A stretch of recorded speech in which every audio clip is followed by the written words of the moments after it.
Now before we move forward, I know there's gonna be some of y'all in the comments that go, "Oh, what do you know about making music? It takes no talent to make reaction videos. Dave is God. He's a genius. Blah, blah, blah, blah, blah, blah." Listen, when talking about the best projects to come out of the UK in 2021, Dave's sophomore album, We're All Alone in This Together, is pretty much guaranteed to be a part of that conversation, and rightfully so. I think it's safe to say that with all the suspense building up towards its release, Dave fans were generally pleased with what we got in the end, myself included, as you may have seen in my reaction to it. But with the majority of my content being reactions, y'all don't really get to see how my opinions develop over time off camera. So it's time to have an honest conversation about allowing your perspective to change with time. And furthermore, we're going to talk about how this album may not be as good as we initially thought it was, and one simple fix that can make it all better. You are now locked in to Crossover Media. What's good, y'all? So this video is pretty much inspired by some conversations that I had with people a couple of days after reacting to the project, kind of nitpicking at some of the things that I didn't really notice the first time I listened to it, but even more so, some of the really strong opinions that people had about the controversial 6 out of 10 rating that Anthony Fantano over at the Needle Drop gave this one. Now, do I agree with where Fantano lands in his analysis and now rate We're All Alone in This Together significantly less? No. Now, do I think that Fantano has fair commentary that makes sense if you're like way more emotionally detached from the music? Yes. Honestly, if you're not already a Dave fan, if you don't already just love UK music as a whole, if you don't understand or resonate with like the general experiences of like the urban street life, and if you aren't a child of immigrants, certain things talked about on this project just aren't gonna hook you in like that. You're just not gonna feel it the way that you would if those things apply to you. On an individual basis, this is probably some of Dave's best songs and some of my favorite songs in general and within Dave's catalog. However, the arrangement of these tracks make the album a little bit weaker and less cohesive, especially after you come down from that initial high and really kind of listen to this with a bit more of a critical ear. And all of this is more or less the exact thing that Fantano said before giving the rating. I think that people are a little bit too focused on the fact that he gave it a 6, that they didn't really actually listen to what it was he was saying. And I didn't realize exactly how much our opinions were in line until I watched over his video to create the notes for this video. When you put into context the fact that Fantano has been doing what he does, which is listening to music and critiquing it for sport for over 10 years, then yeah, just like an artist, a producer, or engineer, his ear is trained to hear things differently than just the average listener or the fan of an artist, which is probably gonna find little to critique about in the first place just because they love the artist that much. I can honestly say that I understand exactly what Fantano was saying when he said that Dave was giving us conflicting messages throughout the whole project. And if you pay really close attention to his track-by-track commentary, it's really the songs that start to sway away from the tone that we're introduced to with the first track that got the bulk of his criticism. However, I do think that this can be addressed by simply rearranging the tracks to create a more compelling, cohesive, and thoughtful message and narrative. I think my main gripe here is just the fact that there was too much jumping around between the themes and topics.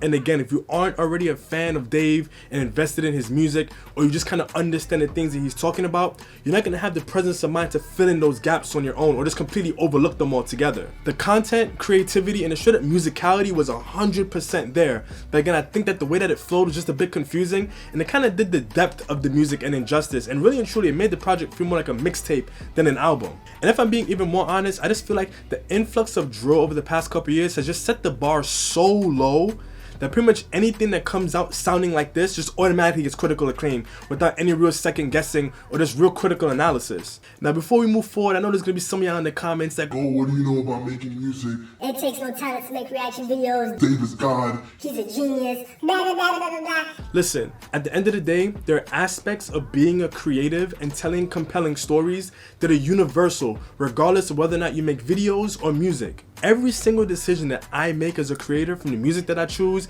and how it relates to the content or resonates with you as the audience, punching in just a little bit to get your attention or punching in even further and dropping the music for a dramatic effect, and then going back to how it was before to ease all of that tension, all of those things affect the way in which you receive this message and how what I'm saying makes you feel at each point in time during those edits. And it's my responsibility as the creator to film and edit with those things in mind to best communicate my message. And if you still aren't convinced, I actually purposely planned and scripted this rewind in the video to film in one take just to prove every single decision that I make as a creator, from the music that I choose and how it relates to the content or resonates with you as the audience, punching in just a little bit to get your attention or punching in even further and dropping the music for a dramatic effect, and then going back to how it was before to ease all of that tension, All of those things affect the way in which you receive this message and how what I'm saying makes you feel at each point in time during those edits. And it's my responsibility as the creator to film and edit with those things in mind to best communicate my message. And if you still aren't convinced, that's how this video would have felt without any of those edits. With all that being said, it makes sense why Dave's execution here may not necessarily be that impressive, especially when you compare to other projects outside of the UK that just have a way more clearly communicated, cohesive creative concept. Now, one example of a project that incorporates interludes and a theme and a concept similarly to like what We're All Alone in This Together attempted to do is my personal favorite album of all time, which is Speakerboxxx Love Below by Outkast. It has an extremely straightforward and clearly communicated theme. It's the lover boys versus the gangsters. It's straight up like that. You can see it in the cover art, and you can even see these kind of characters in the music video for Roses. And knowing this extremely simple detail allows you to traverse through both halves of this project with very little doubt as to exactly why they sound so different and why one half incorporates one artist's sound versus the other, right? Just knowing that one thing makes it all make so much more sense. And even while I know that people aren't super crazy about Logic, his album The Incredible True Story is one of the best concept albums I've ever listened to. I genuinely love that project. The songs on an individual basis may not necessarily be that crazy to you, but once you kind of get hooked by that initial intro and you're listening to these interludes and you see how they subtly incorporate each song, it makes everything feel like it's just glued together. I cannot listen to one song on that project without listening to the whole thing. That's an example of what Dave could have been doing with We're All Alone in This Together. And then if we decide to pivot back to the UK for a moment and we look at another album which is a contender for Album of the Year, we're talking about Conflict of Interest by Getz. That one has a concept that you can see in the art with there being 3 different versions of him at 3 different points in his life, and you can hear how each of the songs have a slightly different persona. Some of them are talking about his personal life, family of 5, dad left, fire, went jail, his younger life, but again, you're talking about the different conflicts of interest in these different points in time in his life. So that's just one simple way in which he glued it all together. Now, if we take a step back from the UK again really quickly, and we talk about what I think is probably the best concept album, talking about Good Kid, Mad City by Kendrick Lamar, that one right there is pretty much like the textbook in how to curate an experience top to bottom with very little room for miscommunication in your concept and in your message. And while I could say that Dave probably had a better project with regards to wordplay and lyricism and stuff like that, what Kendrick did on Good Kid, Mad City, having each song play a role in its respective part of that story, even the titles make more sense once you listen to the skits, and that to me just holds up more weight than what Dave did. And if you try to listen to Good Kid, Mad City by skipping the skits or even shuffling it, the songs won't make sense anymore. There won't be a story. You're gonna have these spotty inconsistencies in the message, and it's gonna feel kind of like how We're All Alone in This Together does, while being in the order that Dave intended it to be in. And that's what inspired me to play around with the track listings on Dave's project and restructure it so that way it can flow better. Knowing that Good Kid, Mad City is my friend Frank's favorite album, What's going on, y'all? My name is Frank. I also asked him to rearrange the track listing on Dave's album to see if our thinking was the same, and somehow he managed to do that in 10 minutes. I don't know how, but he did. So after that, I asked 2 other friends to do the same thing so that way I can compare and contrast all of our final products. So the way that I approached rearranging the tracks on this album was I positioned songs with similar instrumentals or topics next to each other, or I placed a song that started or ended with a skit as a way to kind of make the hard transitions in the content not feel too jarring. The intro to We're All Alone has a bit of like a movie-like tone, which also kind of makes the whole project not feel like a documentary that you're experiencing from the beginning to end. The beginning of the song also starts to preview some of the different topics with a more inviting energy before transitioning into the darker and deep topics at the end of it. Putting Heart Attack after We're All Alone creates a really strong transition between the 2 tracks, while also getting a bit of the rapidy rap out of the way and continuing to progress deeper into the kinds of topics that are going to be addressed later on. I also let the skit at the end with his mother speaking serve as a hard transition directly into 3 Rivers.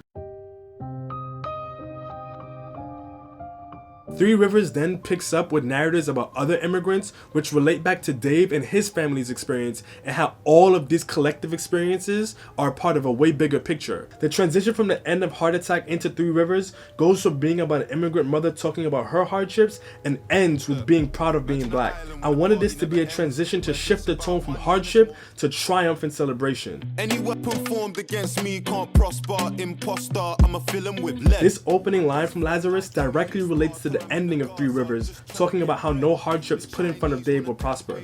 The African influence also relates back to the commentary on blackness at the end of Three Rivers. The content is a bit more playful while still being unconcentrated, and allows for it to be a hard reset without being too off-putting. System serves as like a pivot back towards the songs having a specific theme, and throughout this one he's talking about women while also sprinkling bits of political commentary, reminding us that this is going to be a theme that he's going to address here and there throughout the rest of this project. Putting Law of Attraction right after that works because he was just talking about women, so it has that love content, but throughout the song he starts talking more about his own personal flaws. Then we have the beginning skit of Both Sides of a Smile, which relates to the love theme while still continuing to push back into being about his personal life. 20 to 1 being next works really well here because now this is like the beginning of the drilly kind of sequence, and all of the content relates back to what we just ended on. This also creates another juxtaposition between the struggles that the parents have dealing with the oppression under the government and what their children are struggling with in terms of their toxic relationships and what they're doing on road. We're going from the evolution of the struggles of an immigrant parent compared to the struggles of their children. This allows for the drill content that follows to become a bit more contextualized and feel way less out of place. This can also allow the contrasting nature of the instrumentals compared to the lyrics to make more sense too. I know I got religion. The sample at the beginning of In the Fire also creates a really nice transition here. The reference to fire in 20 to 1 might also help make this track feel like it makes more sense. The content dabbles in different aspects of street life while also still not necessarily being about one particular thing. And then Dave's verse also begins to dabble back in some of the topics that we were talking about throughout this whole project. The skit at the end of In the Fire also begins to slow the project down again. And in this skit there's a reference to traveling across different cities. This starts to set up the transition right into Verdansk. Look, I see a thing that I touch, tell me about talking stage, gotta tell her don't force it. Now the title for this song makes way more sense in this sequence. Dave actually makes a reference to going on a plane in this song. So again, putting this next to the end skit of In the Fire just makes it feel way more cohesive. Now Clash itself is actually on a drill beat and has some of the drill-esque content, but the focal points of this track are really moments like Jordan 4s or Jordan 1s, Rolexes got more than one. And then this transitions perfectly right into the opening line of Survivor's Guilt. Let me show you behind the scene, behind the glitz and the glamour and all the lights you see.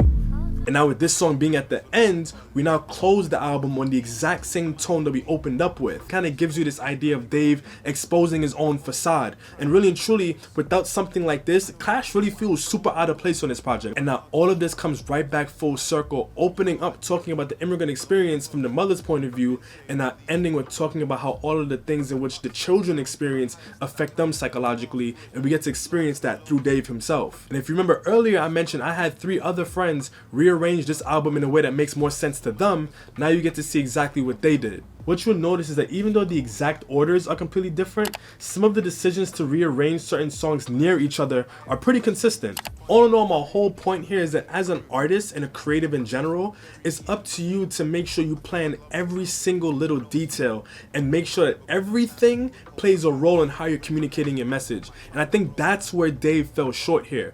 Now I still do think that the songs are amazing. I still think this project is amazing. I listen to this project pretty much at least once a week, if not once every other day. The only difference is that now I'm listening to my arrangement of the songs, and I understand that it's going to be the compulsion to be like, oh, well, it's just the same songs and it's not any different. I really highly recommend that you listen to my arrangement of this album and maybe even play around with the arrangements that my friends make too, just so you can see just how different a project can feel with something as simple as changing where a song comes in and what songs flow in and out of each other. Anyway, thank you for making it this far into the video. Let me know what y'all think in the comment section down below. Do you think that my new track listing makes the album feel a lot better? Do you think you could have arranged it any better? Or are there things that you just don't agree with?